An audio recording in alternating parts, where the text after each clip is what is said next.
All right, welcome to the SnydeReport podcast. I am your host, Gary Snyder. Before we get to our first guest, which you can kind of see next to me here, so it should be no big surprise when we do introduce him. We need to thank sponsors because they are the reason that this podcast keeps chugging along. First of all, Robin Winston. Robin's been, he was their sponsor number one when we sent out the first 147 emails in our newsletter. We now send out 108,000 daily. So thank you, Robin. We need to thank our good friend, former Congresswoman Jill Long Thompson. Her book, Across the Aisle, Why Bipartisanship Works for America. You can get that anywhere books are sold.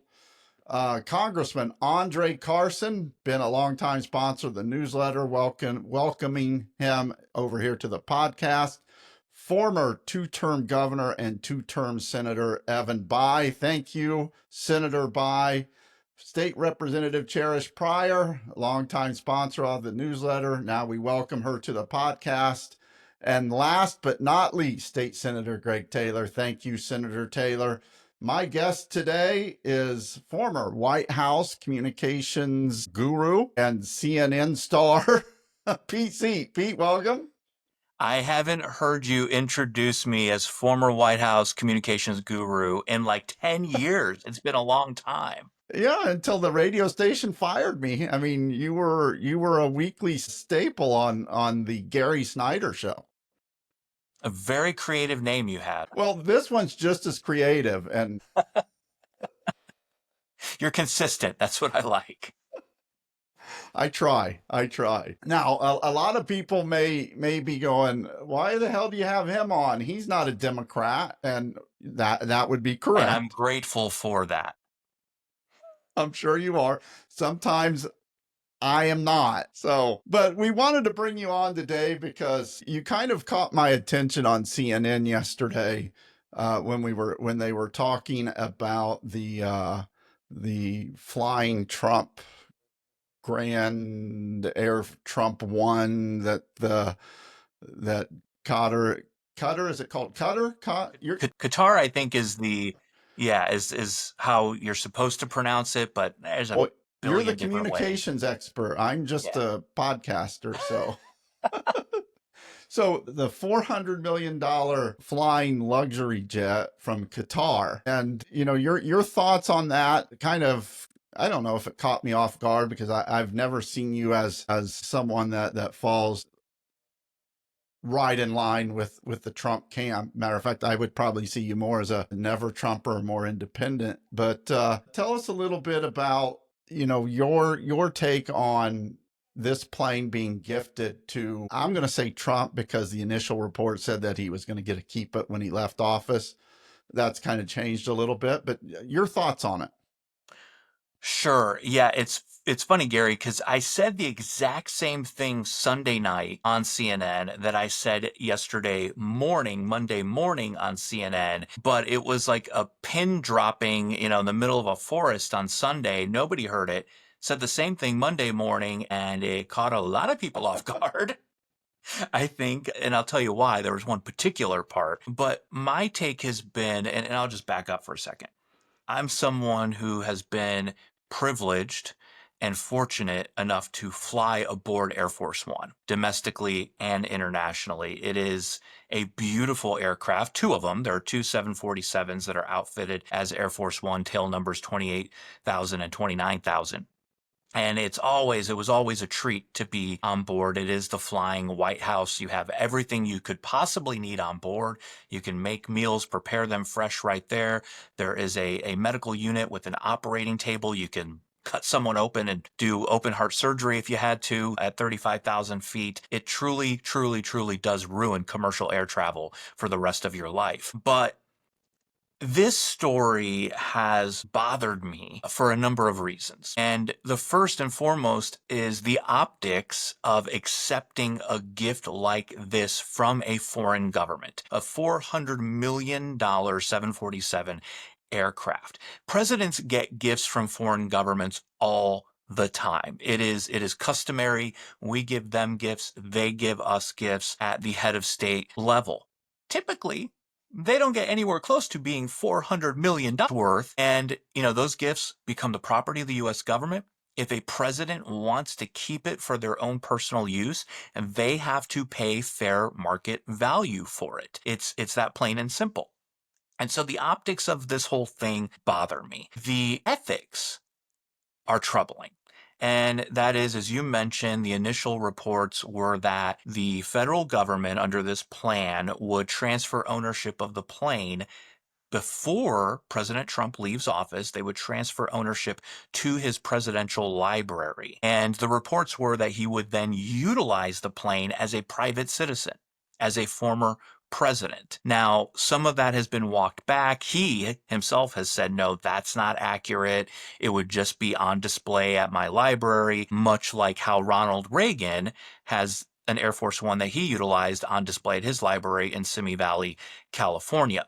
Now, the big difference there is Reagan didn't get that plane until George W. Bush was president. It was a long time after. It was still in use and in service for subsequent presidents. It didn't just go straight to California with him. Now, CNN, Anderson Cooper last night had a source telling him that actually, despite what the president has said, the intention is to utilize the plane in retirement and not just have it be a stop on the museum tour when that library is open. The aesthetics trouble me. And this is the part I think that caught a lot of people by surprise, because if you've seen the color scheme that the president wants for Air Force One, there's a model. He has a model of Air Force One, the way he wants it to look, that sits on the coffee table right there in the Oval Office between the two couches. And it's got this Oxford blue and burgundy, these stripes that he says are red, white, and blue. But I'm sorry, it's putrid. It's absolutely unappealing to the eye. There's nothing that looks good about it. I was waiting for the word putrid to come out. That is the word that got, the headline, rawstory.com. It was like putrid. And the look on John Berman's face, who's the host interviewing me yesterday morning.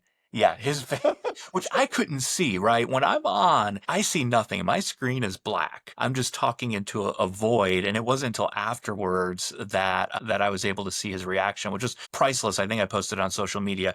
I said it was worth all the breaded tenderloin in the state of Indiana. That's how quite a few. Yeah, that's quite a few. It was a good reaction. Anyway, but I don't like it. It's a personal thing. I don't like it. I like the current Air Force One color scheme. Mm-hmm. It dates back to the Kennedy administration. Presidents since have used it. It is iconic when you see Air Force One land in a foreign country or even somewhere in this country. People take notice. It represents America as a symbol of our democracy and our presidency. And the final thing, which I would say is the most important concern, is safety and security. Mm-hmm. The planes that are currently being retrofitted by Boeing, 2 of them, it's been delayed. There are a lot of reasons why, but they're currently being retrofitted to replace the current 2 747s that we typically call Air Force One, which have been in service for about 40 years, mind you. The 2 planes that are being retrofitted have never left America. They were constructed by Boeing. Right. They're currently in a hangar somewhere getting worked on. They have been for years and years and years. Now, there's some reports that, we got them from Russia. That's not true. They had been ordered by a Russian airline, but never delivered to them. They've never left our country. This plane, however, has been in the possession and the control of the Qatari government. They've been utilizing it. And if you've seen photos from the inside, it's pretty darn nice on the inside. Yes. But that is looks like my living room over here. Yeah, exactly. That's what I thought when I saw it. I was like, Gary's living room. Gary's. But the concern is, you're going to have to gut this thing, right? Right. To its bare bones to ensure that it hasn't been tampered with. Look, Air Force, I've been on the plane. I don't even know half of what's going on inside that thing. There are things that I will never know about and probably don't want to know about. But flying the President of the United States and his staff around the world and around the country, you have got to have the most secure plane imaginable. And it's probably going to take just as long to get that taken care of as it would be to just wait for these Boeing planes to come in 2027. Pete, can you hold through the break real quick? You got it. You're listening to the SnydeReport podcast. We'll be right back. I'll keep you my dirty little It's rock and roll. It's racing. It's Miller Lite Carb Day. Co-headlined by the All-American Rejects and Bret Michael. Friday, May 23rd at the Indianapolis Motor Speedway. Following the final Indy 500 practice and the Pit Stop Challenge. Concert, pit, and VIP tickets available now at ims.com. Welcome back to the Snide Report. I am your host, Gary Snyder. If you're just joining us, we are speaking with Pete Seat, former White House communications guru and tenderloin expert, and I might add, World Series traveler. So 19 straight years, right? That's right. This will be the 20th in a row. Well, when we take a look at this plane, I mean, you've expressed your concerns about it. Does the fact that Qatar, did I get it right? Qatar, Yes. Qatar, Yeah. Qatar. That's my ADHD. I don't know. But anyway, they are a supporter of Iran. They are a supporter of Hamas. And, you know, you talk about optics. Does that part of it bother you at all? Yes, it does. But I don't lead with that. And I know there are others who do, but I don't lead with that because in my mind, it would be just as troubling if it were the United Kingdom or Germany or Switzerland or Japan or any other country on the face of the earth making this donation and gifting the United States a plane like this. Look, if we want to outright buy it, that's one thing. That's still a concern because of the security aspect. Because they've pretty much got to take it down to the studs, right? Yeah, no, and make and sure exactly. they can't take control over it like a drone, or there's eavesdropping equipment, or it's set to blow up at some point, anything like that. Right. And you can't cut corners. You can't make assumptions in any way. So yeah, it's like, okay, well, it's already built. It's already constructed. That's actually a detriment to the project when it comes to Air Force One. You know, it's just not a normal private plane that some Wall Street exec is going to buy and start flying the next day without that much concern to safety.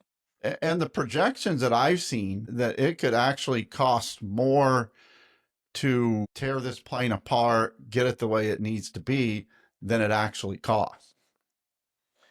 It's possible. I've not seen the projections, but it's going to cost a heck of a lot of money. I think what this really comes down to, Gary, and to your earlier comments, like I call balls and strikes. I'm a baseball guy. You mentioned the World Series. So balls and strikes, if I agree, I'll tell you. If I disagree, I'll tell you. I'm not paid to toe anyone's line. Back in the day I was, but not anymore. And I think this is just Donald Trump wants a new Air Force One on his watch. That's what this comes down to. He wants a new plane. He wants something shiny and sparkly to show off when he travels around the world. And he wants it to fit his preferred tastes. That's it. And so when Boeing tells him, well, these planes aren't going to be retrofitted and ready for you, he lashed out back in his first term. He wasn't happy to hear that and wasn't happy with how much it was estimated to cost. And now you have this potential alternative of a quote, you know, off the shelf, off the rack plane that he could potentially use that meets his aesthetic preferences, but it could backfire in terms of the cost and the time. Let me ask you this. Do you think Donald Trump gives a rat's ass what anyone thinks? He's going to use it anyway, or he's going to do what he wants to do because he's Donald Trump? Well, I think the last decade answers that question. In the business, that's what they call a softball. Yeah, I mean, maybe the last close to 80 years, I think, what is he, 70, he'll be 78, 79, I can't keep track here in a couple of months. But no, he does what he wants to do, and that has been his MO all along. And this is what he wants, and it looks like the DOJ and others involved have been told, hey, figure out how to make it look legal. Now, I will just say on the other side, and there's a split here within the Republican Party of folks who feel the way I do and folks who have absolutely no problem with this. And it's because, oh, well, it's free, right? It's not going to cost taxpayers. Well, it will, to your point, maybe even more than it would otherwise. But at the end of the day, they too just want whatever Trump wants. And if this pleases him, and it annoys liberals, right? Own the libs, I know, I'm getting then owned all the time. they'll embrace the idea. But I don't care who the president is. If it's Donald Trump, George W. Bush, Barack Obama, Joe Biden, doesn't matter. Their security and safety is paramount, and it needs to be done right. We've seen pushback from the likes of Senator Hawley, who usually is in lockstep with Trump, Senator Paul, who doesn't always go in lockstep with Trump. Some Congress people, even some of the wackos on the MAGA, the Laura Loomers and Charlie Kirks, have even pushed back a little bit. Does that surprise you at all? Well, a friend of mine texted me yesterday after he saw the CNN clip and said, It's putrid. wow, you and Laura Loomer are on the same side. And I was like, you know what? I gotta be honest. I might need to rethink my position on this. This is not a good place to be. No. Look, I think it's kind of an easy one for Right. people to disagree with the president on and to try and demonstrate that they aren't sycophants or, bootlickers. I hate all those terms, but they're the Right. first ones that came to mind. And you could just say, no, the Charlies, the Lauras, like, oh, well, but I disagreed with him on the plane. Okay, low-hanging fruit, congratulations. I mean, give me a break. This should not be that difficult. Have you caught any pushback from your MAGA friends? No, and if I do, they probably know I don't care. Look, I have a lot of fun doing what I do, and I'm thankful for the opportunity. Last year, I did 131 television appearances throughout the election cycle. About 40 or so of those were on the top-rated morning show in Australia. We have something in common because I did one. You did one. There you go. 131 to 1. And I don't know how many I did between CNN, Fox, MSNBC, News Nation. It's fun to do. A friend of the mother of a friend, actually someone who I spar with occasionally on the air on CNN, said something really smart once. And it's, your job is to leave the audience smarter than when the segment started. And I really take that to heart. I mean, some of these conversations get a little contentious. They get a little spicy from time to time. It is politics. But in the end, whether you agree with me or disagree with me, I try to bring something informative to the conversation, whether it's the Heartland perspective to the folks in DC or explaining to the Heartland how things work or don't work in Washington. I try to bridge that divide as much as I can. And so, if I get criticism, I get criticism. I just kind of shrug it off and move on. Well, CNN seems to be a refuge for former Gary Snyder show guests because Abby Phillip, she was a weekly stalwart on my show for a long time.